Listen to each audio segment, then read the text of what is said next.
आपका स्वागत है अभिनव डिजिटल क्लासेस में। मेरा नाम खुशबू मौर्य है और आज हम क्लास 10 की हिंदी लेसन 1 जाति प्रथा और श्रम विभाजन के बारे में पढ़ाएंगे।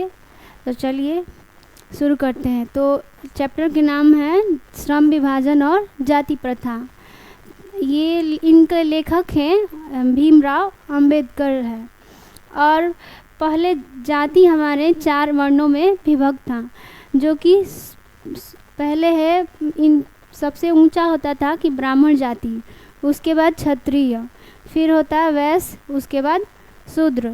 तो ब्राह्मण क्या करते थे कि इन्हें ही पहले शिक्षक या पढ़ाने का या शिक्षा लेने का अधिकार था। और क्षत्रिय क्या करते थे कि राजा की भूमिका निभाते थे। और शूद्र, वैश्य और शूद्र निम्न जाति में आते थे। तो चलिए इसमें हम लोग हिंदी बिल्कुल आसान भाषा में पढ़ेंगे। यहाँ पे पाठ परिचय के बारे में हम बताते हैं। श्रम विभाजन और जाति प्रथा के लेखक हैं भीमराव अंबेडकर। प्रस्तुत पाठ श्रम विभाजन और जाति प्रथा के लेखक विख्यात भाषण एनिहिलेशन ऑफ कास्ट का अंश है। यह एनिहिलेशन ऑफ कास्ट का अंश है और यह भाषा लाहौर में जाति पाति तोड़क मंडल के वार्षिक सम्मेलन के लिए तैयार किया गया था। आयोजकों की सहमति न बनने के कारण सम्मेलन स्थगित हो गया। यह सम्मेलन कहाँ से हुआ था? तो लाहौर से, जाति पाति तोड़क मंडल के लिए। और इसमें क्या हुआ कि यह स्थगित हो गया आंदोलन और असहमति हो गया, इसीलिए इसको स्थगित कर दिया गया। लेखक ने जातिवाद के आधार पर की जाने वाली असमानता का विरोध किया। इस आलेख के माध्यम से लोगों में मानवीय सामाजिक सद्भावना, भाईचारा जैसे मानवीय गुणों का विकास करने का प्रयत्न किया है। और भीमराव अंबेडकर इसमें जाति प्रथा के खिलाफ पर जोर दिया है और मानवीय गुणों और इसमें सामाजिक सद्भावना पे विकास पर बल दिया है। और इस लेखक का विचार है कि लोगों के बीच हमेशा भाईचारा की भावना होनी चाहिए। लेखक का मानना है कि आदर्श समाज में समानता, स्वतंत्रता और भाईचारा का होना आवश्यक है। और इनका मानना है कि एक आदर्श समाज कैसा होना चाहिए? तो स्वतंत्रता और भाईचारा का होना चाहिए। स्वतंत्रता, समानता और भाईचारा का होना चाहिए। डॉक्टर अंबेडकर का प्रारंभिक जीवन और शिक्षा के बारे में हम आप लोग को बताते हैं। तो डॉक्टर भीमराव अंबेडकर का प्रारंभिक जीवन और शिक्षा ने सामाजिक न्याय के लिए एक मुख्य नेतृत्वकर्ता एवं भारतीय संविधान के मुख्य शिल्पकार के रूप में उनके भविष्य की आधारशिला रखी। और इन्होंने अपने प्रारंभिक शिक्षा के माध्यम से लोगों में यह समाज में न्याय की बात की है। और ये अपने शिक्षा के माध्यम से संविधान में शिल्पकार के रूप में इन्हें भविष्य की आधारशिला रखी गई है। और इनका जन्म 14 अप्रैल 1891 मध्य प्रदेश एवं महू में हुआ था। और इनका जन्म कहाँ हुआ था? तो महू, मध्य प्रदेश। और कब हुआ था? तो 14 अप्रैल 1891। और किस जाति से थे? तो महार जाति से थे। और इनका नाम था भीमराव अंबेडकर जी। ठीक, इनका जन्म 14 अप्रैल 1891।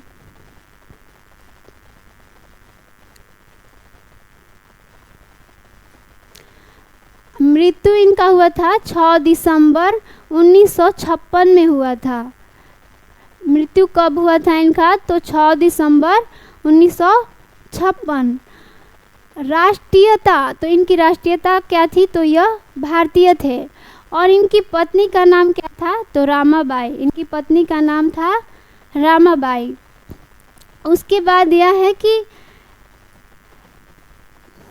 इनके बच्चे का नाम था यशवंत अंबेडकर।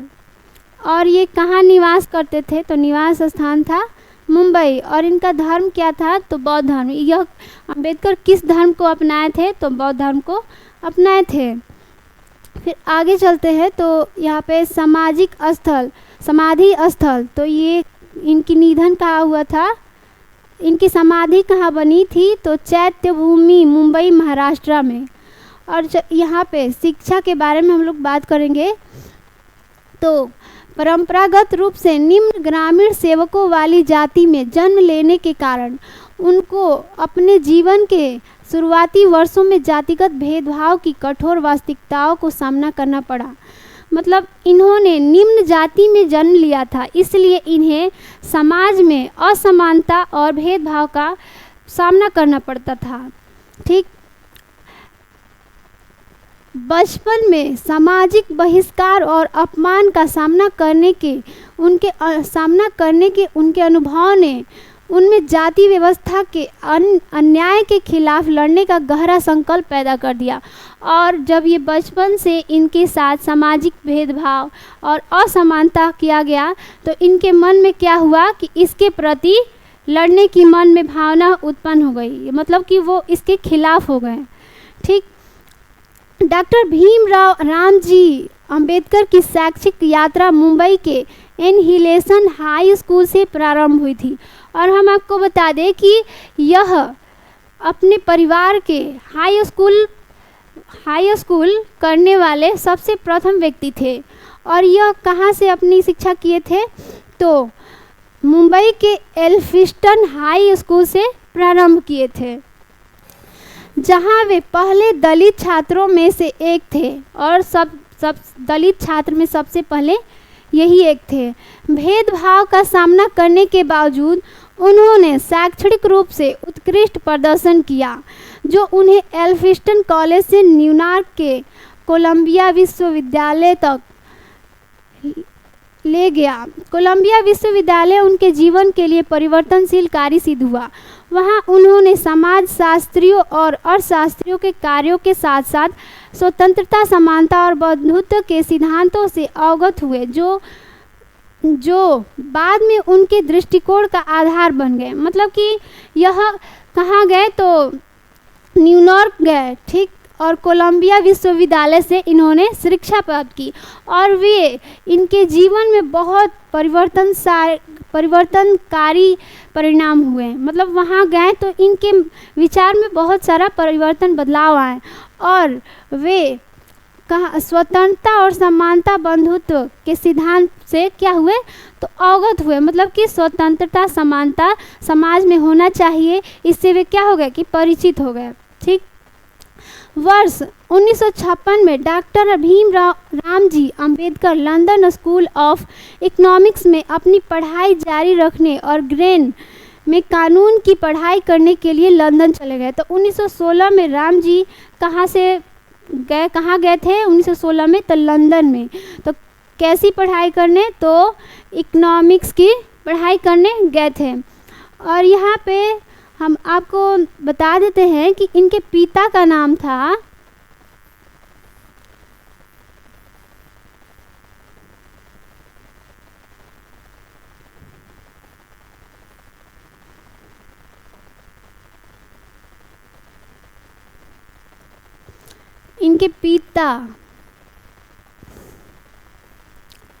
पिता का नाम था रामजी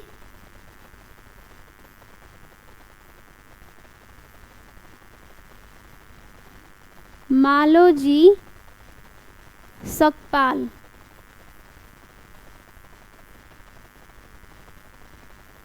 और इनकी माता का नाम था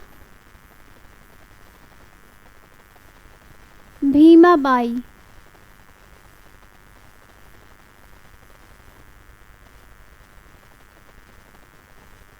ठीक, तो आगे चलते हैं। इतना हुआ। फिर अंबेडकर, ये भीमराव अंबेडकर के पिताजी हैं। ठीक, और यहाँ पे है भीमराव अंबेडकर। ये बाबा साहब, इनको बाबा साहब के नाम से भी जाना जाता है। और ये आज़ाद भारत के प्रथम कानून मंत्री थे। ये अंबेडकर आज़ाद भारत के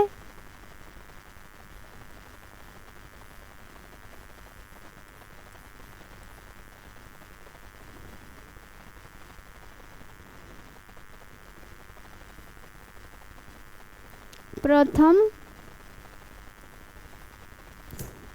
कानून मंत्री थे।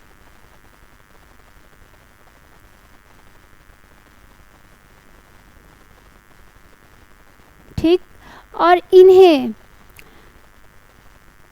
ये बाबा साहब अम्बेडकर अपने माता पिता के 14वीं संतान और अंतिम संतान थी। ठीक, और ये 14वीं संतान थे जिनमें से 7 की मृत्यु हो चुकी थी, और ये माता पिता की 14वीं और आखिरी संतान थे जिनमें से 7 की मृत्यु हो चुकी थी। बाबा साहब एवं उनके 2 भाई, 3 लड़कों में बाला राम अम्बेडकर, आनंद राव अम्बेडकर एवं भीमराव अम्बेडकर, और लड़की में है, बहनें में है इनकी 4 लड़कियां थी, गंगाबाई लाखडेकर और रमाबाई मालवंकर, मंजुगा येसु परिनकर और तुसला धर्मा कांतेकर। अब आगे हम लोग देखते हैं डॉक्टर भीमराव अंबेडकर द्वारा दलित अधिकारों की वकालत। इन्होंने दलितों के लिए बहुत सारे आंदोलन किए। तो चलते विदेश में अपनी पढ़ाई पूरी करने के पश्चात डॉक्टर भीमराव अंबेडकर वर्ष 1920 के दशक की शुरुआती में भारत लौट आए, और ये अपनी विदेश में वकालत की पढ़ाई करने के बाद भारत लौट के आए। उसके बाद उस समय भारतीय समाज में व्याप्त सामाजिक अन्याय, भीमराव रामाजी को जाति भेदभाव के उन्मूलन और हाशिए पर रहने वाले लोगों के उत्थान के लिए आजीवन संघर्ष की राह पर ले गया। जब ये विदेश से मतलब अपनी वकालत की पढ़ाई करने के बाद यहाँ आए भारत, तो यहाँ पे देखा कि भारत में क्या है कि जाति प्रथा से लेकर मतलब सामाजिक असमानता या कुरीतियाँ बहुत सारी थी, और इन्होंने जब देखा तो इससे मतलब अपने देश से हटाने के लिए खिलाफ हो गए। बाबा साहब का मानना था कि केवल पर्याप्त राजनीतिक प्रतिनिधि ही अछूतों की सामाजिक स्थिति में सुधार ला सकता है, और इनका मानना था कि राजनीतिक से ही हम लोग इससे क्या कर सकते हैं कि सुधार ला सकते हैं। इसलिए उन्होंने अपने समाचार पत्रों, सामाजिक सांस्कृतिक मंचों और सम्मेलन के माध्यम से अछूतों संगठित करना शुरू किया, और ये इसको भेदभाव और असमानता को समाज से हटाने के लिए पत्र लिखने लगे। समाचार पत्र हो गया या संगठन सभा बुलाने लगे जिसमें इसके विरुद्ध भाषण मतलब लोगों को बताने लगे भाषण के माध्यम से या समाचार पत्रों। ठीक, 1924 में डॉक्टर भीमराव रामजी ने दलितों के बीच शिक्षा को बढ़ावा देने और उनकी सामाजिक आर्थिक स्थिति में सुधार लाने के उद्देश्य से बहिष्कृतों के कल्याण के लिए समाज की स्थापना की। और इन्होंने 1924 में क्या किया कि दलितों के अधिकार के लिए बहिष्कृत हितकारी सभा बैठाई, मतलब उन लोगों की हित के लिए। कब? तो 1924 में। इसके माध्यम से उन्होंने क्या किया, लोगों में शिक्षा को बढ़ावा देने का प्रयास किया।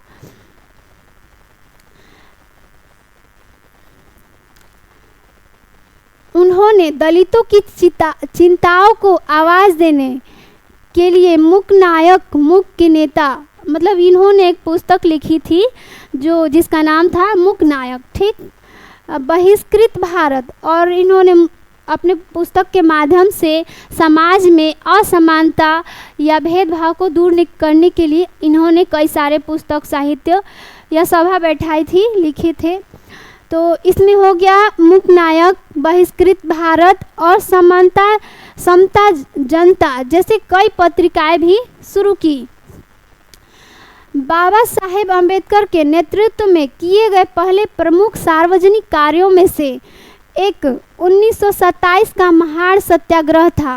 तो इन्होंने बहुत सारे मतलब कार्य किए लोगों में समानता लाने के लिए, भाईचारा लाने के लिए, जिसमें से सबसे महत्वपूर्ण 1927 में कौन सा सत्याग्रह चलाया था? तो महाड़ सत्याग्रह चलाया गया था।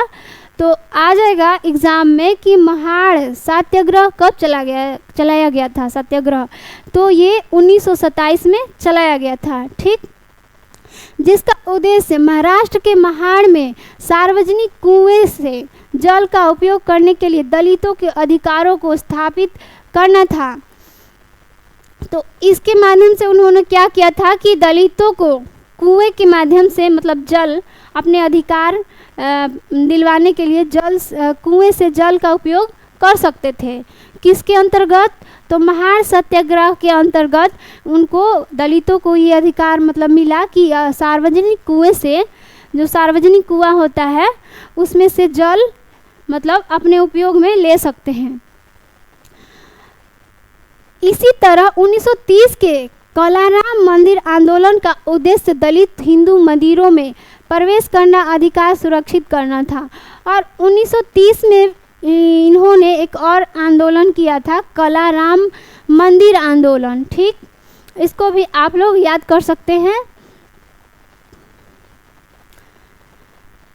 और इनकी हम प्रमुख रचनाएं देखेंगे तो यहाँ पे इनकी प्रमुख रचनाएं हैं, जिसमें से सबसे जिसमें से ये है द कास्ट इन इंडिया, फिर है their mechanism genesis and development, who are Shudras, Buddha एवं his Dhamma, annihilation of caste, the untouchables, who are the evolution of provincials, finance, the rise and fall of Hindu women's आदि।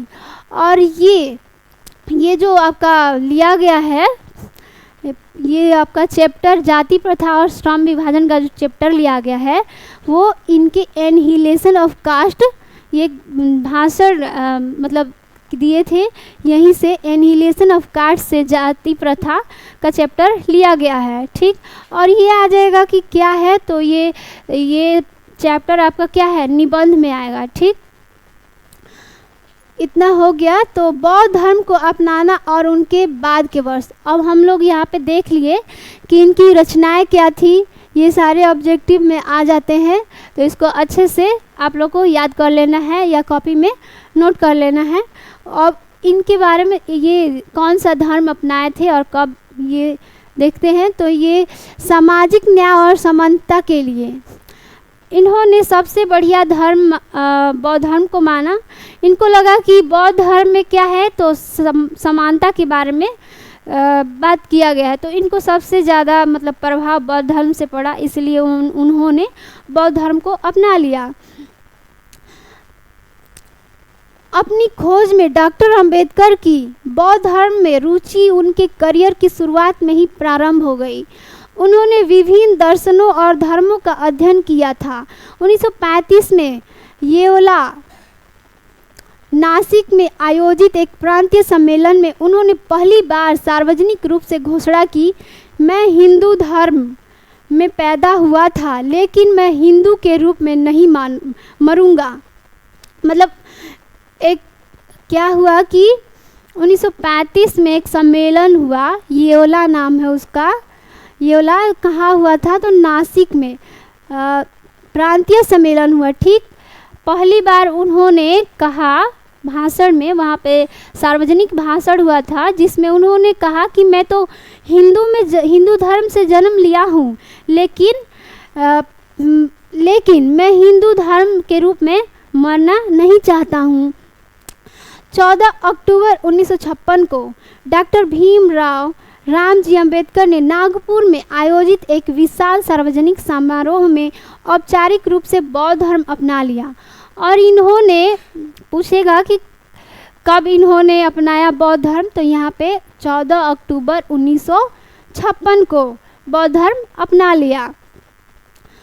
उनका निर्णय केवल एक व्यक्तिगत आध्यात्मिक विकल्प नहीं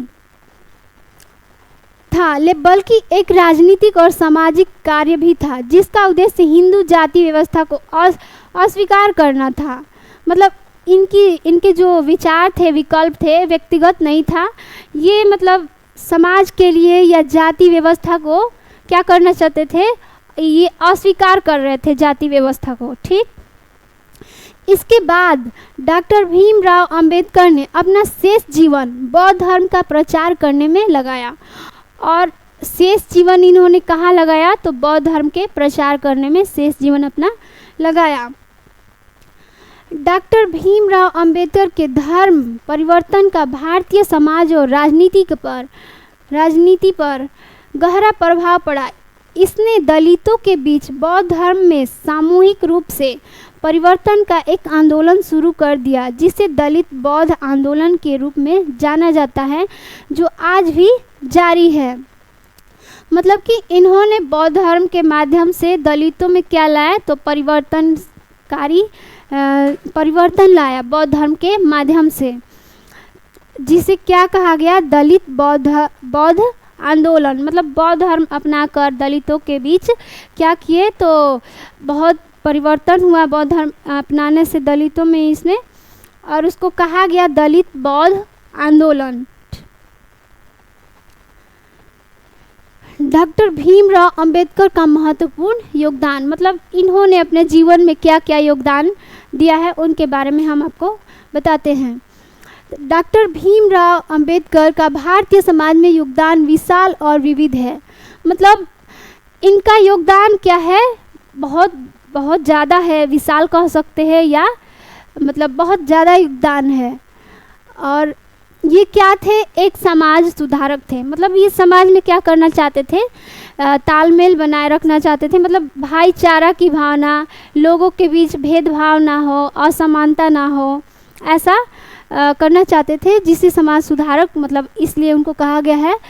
और साथ ही साथ क्या थे, और शास्त्री भी थे, राजनेता भी थे, और कानूनी विद्वान के रूप में उनके बहुआयामी व्यक्तित्व को दर्शाता है। मतलब कि ये कानूनी विद्वान भी थे। इनको कहा गया है क्या, तो आज़ाद भारत के कानून मंत्री थे, पहले कानून मंत्री।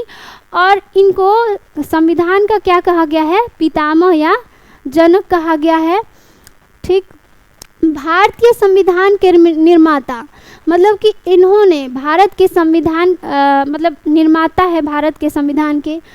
ठीक, उनका सबसे अस्थायी योगदान भारतीय संविधान का प्रारूप तैयार करना माना जाता है। मतलब कि संविधान का जो प्रारूप था इन्होंने तैयार किया था, सबसे ज़्यादा योगदान किए थे।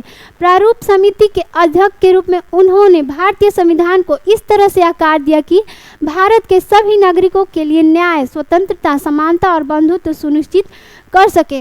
मतलब इन्होंने एक ऐसा संविधान का ढांचा तैयार किया जिसमें समाज के सभी वर्गों के बीच समानता, स्वतंत्रता और बंधुत्व बना रहे। भारतीय रिजर्व बैंक आरबीआई की परिकल्पना, मतलब इसमें भी इनका क्या था, योगदान था। डॉक्टर भीमराव अंबेडकर ने भारतीय रिजर्व बैंक की परिकल्पना में महत्वपूर्ण भूमिका निभाई थी। 1925 में उन्होंने भारतीय मुद्रा और वित्त पर रॉयल कमीशन, हिल्सन यंग कमीशन के समक्ष अपने विचार प्रस्तुत किए, जिसमें उन्होंने भारत के लिए एक केंद्रीय बैंकिंग प्रणाली की स्थापना का तर्क दिया। इन्होंने आरबीआई में भी महत्वपूर्ण योगदान दिया था। उन्होंने इसमें अपना विचार प्रस्तुत किया था। तो क्या इनका विचार था कि एक केंद्रीय बैंकिंग प्रणाली की स्थापना करना, इन्होंने अपना विचार दिया था। इनके विचारों ने आयोग की सिफारिशों को बहुत प्रभावित किया, जिसने आरबीआई अधिनियम 1934 का आधार नियमित किया। वह कानून जिसने भारतीय रिजर्व बैंक की स्थापना की। मतलब ये जो उन्होंने अपना विचार दिया, एक केंद्रीय बैंकिंग प्रणाली स्थापना की, तो इसमें उनका विचार क्या हुआ, प्रभावित हुआ, मतलब कि इनके विचार बहुत मतलब महत्वपूर्ण थे। और 1934 में जिसने आरबीआई अधिनियम 1924 का आधार नियमित किया, वह कानून जिसने भारतीय रिजर्व बैंक की स्थापना की। मतलब इनके कानून से क्या हुआ कि भारतीय रिजर्व बैंक की स्थापना हुई। और इसके बाद इन्होंने जाति भेदभाव के खिलाफ संघर्ष, मतलब इसके बाद इन्होंने जाति के भेदभाव को रोकना और उनके खिलाफ संघर्ष किया। अपने पूरे जीवन में उन्होंने दलितों और हाशिए पर रहने वाले समूहों के अधिकारों के लिए जोरदार अभियान चलाया। मतलब अपने पूरे जीवन में इन्होंने क्या किया, दलितों के अधिकारों के लिए मतलब बहुत लड़ाई नहीं कर सकते, आंदोलन किए इनके अधिकार के लिए समाज में और अभियान चलाए। इस प्रकार उनके प्रयासों ने भारत में सामाजिक न्याय और समानता को बढ़ावा दिया। और इनके प्रयास से क्या हुआ कि समाज में सामाजिक न्याय और समानता मतलब बढ़ने लगे, बढ़ावा मिला इनके। महिला अधिकारों के नेतृत्वकर्ता, इसमें डॉक्टर अंबेडकर महिला अधिकारों के प्रबल समर्थक थे। मतलब महिला के अधिकार को लेकर ये क्या मानते थे, इनके विचार इसमें दिया है। और उन्होंने उन हिंदूगत कानूनों में सुधार लाने की दिशा में कार्य किया जिनमें महिलाओं के साथ भेदभाव किया गया था। उन्होंने हिंदू कोड में महिलाओं को समान अधिकार प्रदान करना था। हिंदू कोड बिल पेश किया जिसका उद्देश्य विरासत, विवाह और तलाक के मामलों में महिलाओं को समान अधिकार प्रदान करना था। मतलब महिला के लिए भी इन्होंने क्या किया, उनके अधिकारों के लिए अपना संघर्ष किया। जिसमें कि क्या था, हिंदू कोड में क्या, हिंदू कोड बिल पेश किया, ठीक, जिसका उद्देश्य क्या था, इन्होंने महिला के लिए एक हिंदू कोड पेश किया, हिंदू कोड बिल पेश किया, ठीक, जिसका उद्देश्य क्या था कि महिला है विरासत, विवाह और तलाक के मामले में, मतलब विवाह तलाक के मामले में महिला को समान दिलाने के लिए इसमें बात की गई अंबेडकर के द्वारा, ठीक। किसके द्वारा, तो हिंदू कोड बिल पेश करके इन्होंने महिला को समान दिलाने के लिए बात किया, ठीक। उसके बाद है श्रमिक सुधार। इन्होंने श्रमिकों के लिए क्या किया, ठीक। तो इस पाठ में श्रम विभाजन के बारे में दिया है। अब हम लोग श्रमिकों के बारे में देखते हैं। श्रमिक सुधार आधिकारिक पद संभालने से पहले ही डॉक्टर भीमराव अंबेडकर ने अपने संगठन इंडिपेंडेंट लेबर पार्टी ILP के माध्यम से श्रमिकों के अधिकारों और कल्याण की वकालत की। इन्होंने labour party, independent labour party के माध्यम से क्या किया, श्रमिकों के अधिकार को लेकर, मतलब उनके बारे में अधिकार को लेकर वकालत किया, ठीक। किसके माध्यम से, कौन सी पार्टी बनाए थे, तो ILP शॉर्ट में हम लोग कह सकते हैं, उसका फुल है इंडिपेंडेंट लेबर पार्टी। उन्होंने भारत में बाद में वायसराय की कार्यकारी परिषद में श्रम मंत्री के रूप में उन्होंने भारत में श्रम सुधारों को आकार देने में महत्वपूर्ण भूमिका निभाई। मतलब श्रम को सुधार में देने में महत्वपूर्ण भूमिका निभाई थी इन्होंने। राजनीतिक नेतृत्व, राजनीति में अपने प्रवेश के माध्यम से डॉक्टर भीमराव अंबेडकर ने राजनीतिक नेतृत्व भी प्रदान किया। मतलब राजनीति में भी क्या किए थे, राजनीति के माध्यम से अपने प्रवेश के, मतलब उसमें राजनीति में प्रवेश करके इन्होंने नेतृत्व किया और बहुत सारे कार्य, महत्वपूर्ण कार्य किए थे। साहित्य और लेखन, इनके साहित्य और लेखन क्या थे, तो उनकी रचनाएं हम देख चुके हैं। तो साहित्य और लेखन में है, डॉक्टर भीमराव रामजी अंबेडकर एक विपुल लेखक थे। क्या थे, तो विपुल लेखक थे तथा कानून, अर्थशास्त्र, धर्म और सामाजिक मुद्दों पर उनके कार्य अत्यधिक प्रभावशाली हुए। उनकी पुस्तकें जैसे अस्पृश्यता की विनाश, शुद्राज कौन थे एवं बुद्ध और उनका धम्म दुनिया भर के पाठकों को प्रेरित करती रहती है। मतलब ये अपने लेखन के माध्यम से लोगों के बीच समानता लाते थे। इसमें सबसे ज़्यादा यही महत्वपूर्ण दिया है कि ये समानता या भाईचारे समाज में स्थापना करना चाहते थे। सामाजिक सुधार और शिक्षाविद, शिक्षा की एक परिवर्तनकारी क्षमता को समझते हुए बाबा साहेब ने दलितों के उत्थान के लिए शिक्षा के महत्व पर बल दिया। उन्होंने कॉलेजों की स्थापना की और दलित समुदाय को जाति एवं सामाजिक असमानता की बेड़ियों को तोड़ने के साधन के रूप में उच्च शिक्षा प्राप्त करने के लिए प्रोत्साहित किया। मतलब इन्होंने क्या किया कि सामाजिक सुधार किया, शिक्षा के मतलब शिक्षा को लेकर समाज में सुधार किया दलितों में कि क्या करना है कि उन्हें शिक्षा देने का मतलब लेने का अधिकार दिलाया, शिक्षा प्राप्त करने का। उसके बाद उन्हें उच्च शिक्षा प्राप्त करने के लिए उन्होंने व्यवस्था मतलब प्रोत्साहन दिया कि आप उच्च शिक्षा प्राप्त कर सकते हैं। इन्होंने ही प्रोत्साहन दिया और ये असमानता मतलब दलित जो असमानता की बेड़ियों में जकड़े हुए थे उनसे ये बाहर निकालने की बहुत बड़ा मतलब काम किए बाहर निकालने में।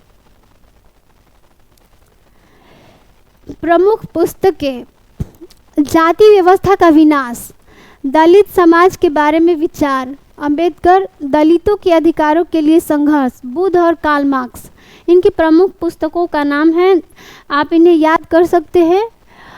महत्व, उन्होंने भारतीय समाज में जातिवाद के खिलाफ संघर्ष किया और दलितों के अधिकारों के लिए आवाज़ उठाई। वे भारतीय समाज में एक महान सुधारक थे। इसमें मतलब इनका महत्व बताया गया है कि क्या किए कि दलित समाज के लिए आवाज़ उठाए थे और ये जातिवाद के खिलाफ भी समाज मतलब आवाज़ उठाए थे। ठीक, और इनको एक क्या माना गया, महान समाज सुधारक। ठीक, भारतीय महान समाज सुधारक के रूप में माना गया।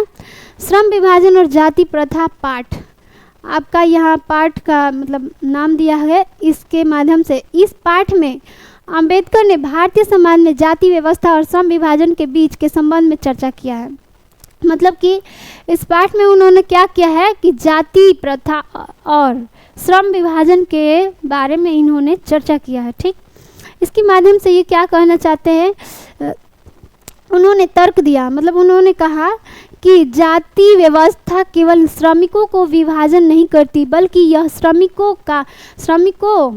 एक पदानुक्रम में भी विभाजन करती है। इसका मतलब है कि जाति प्रथा जो है, ये जाति प्रथा श्रम का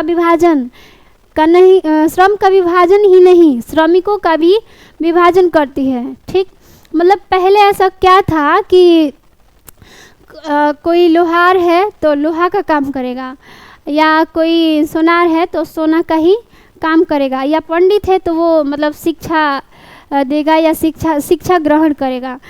तो पहले ऐसा था। तो मतलब को अगर लोहार को मतलब लोहा वाला काम करने में रुचि नहीं थी, फिर भी उसको ज़बरदस्ती वो जन्म ले लिया है, जैसे लोहार जाति में जन्म ले लिया है तो उसको ज़बरदस्ती वही काम करना होता था। तो इससे क्या होती थी कि मतलब उसको उस काम में रुचि नहीं थी।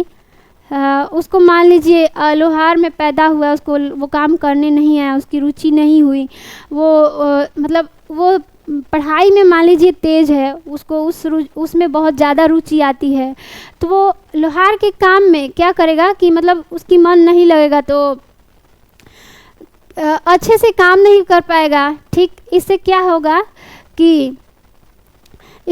कि मतलब श्रम अच्छे से नहीं कर पाएगा। ठीक, तो इसके माध्यम से इन्होंने इन्होंने क्या किया कि ये जो प्रथा थी इसको बंद करने का आंदोलन किया। मतलब इसमें कहा गया है कि जो श्रमिक है श्रमिकों का विभाजन नहीं करती। मतलब जाति प्रथा है, जाति प्रथा केवल श्रम का ही विभाजन नहीं कर रही है, ये श्रमिकों का भी विभाजन कर रही है। ठीक,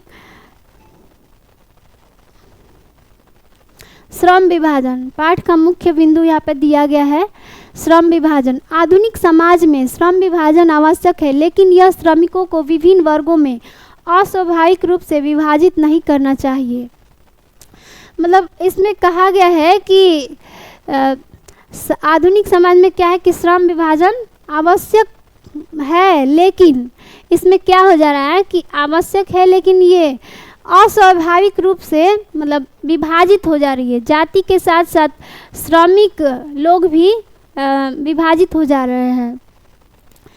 जाति प्रथा, भारत में जाति प्रथा के कारण व्यक्ति को जन्म के आधार पर एक निश्चित कार्य करने के लिए बाध्य किया जाता है, उसे विकास के समान अवसर नहीं मिलते।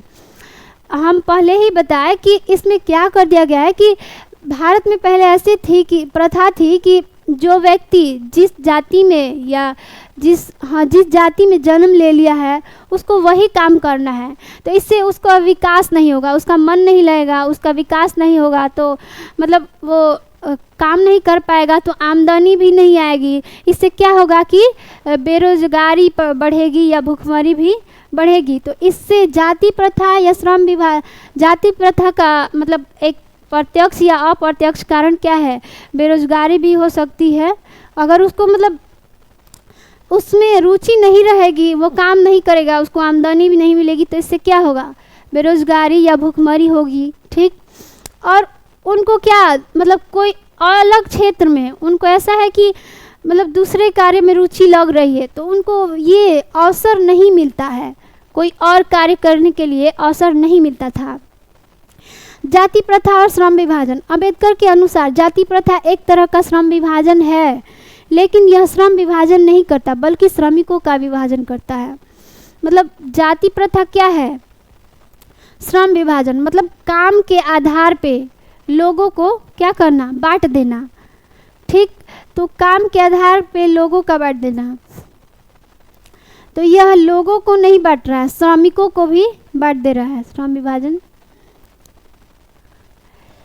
निष्कर्ष, यहाँ से निष्कर्ष यही निकलता है कि जाति प्रथा के कारण व्यक्ति को अपनी रुचि, योग्यता और क्षमता के आधार पर कार्य चुनने का अधिकार नहीं होता।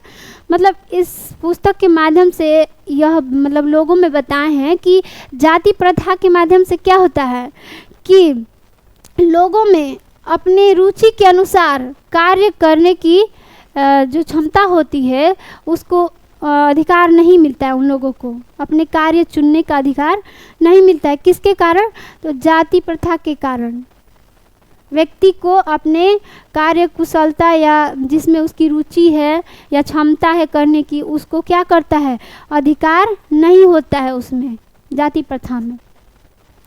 तो आज के लिए हम लोग ये आपका समाप्त हुआ जाति प्रथा और श्रम विभाजन। ठीक, तो इसका आप लोग रिवीजन देख के कर लीजिएगा। ठीक, उसके बाद हम फिर आप लोग को अगले पाठ का मतलब अगले पाठ के बारे में आप लोग को परिचय कराएंगे या पढ़ाएंगे। ठीक।